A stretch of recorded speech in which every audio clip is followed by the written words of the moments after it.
லாபான் வந்து யாக்கோபை அற்பமாக எண்ண ஆரம்பிச்சிட்டாரு.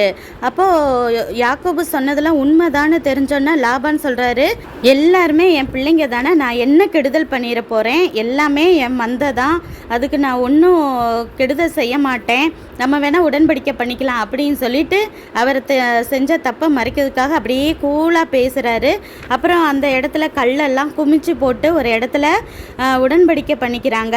இதை தாண்டி நான் ஒரு இடத்துக்கு வரவும் மாட்டேன், அதே போல் நீ எனக்கு இதை தாண்டி வந்து என்னையும் நீ எந்த ஒரு கஷ்டமும் படுத்தக்கூடாது அப்படின்னு சொல்லி உடன்படிக்கை பண்ணிக்கிறாங்க. அந்த இடத்துக்கு லாபான் வந்து ஜெகர்சக தூதா அப்படின்னு பேர் வைக்கிறாரு.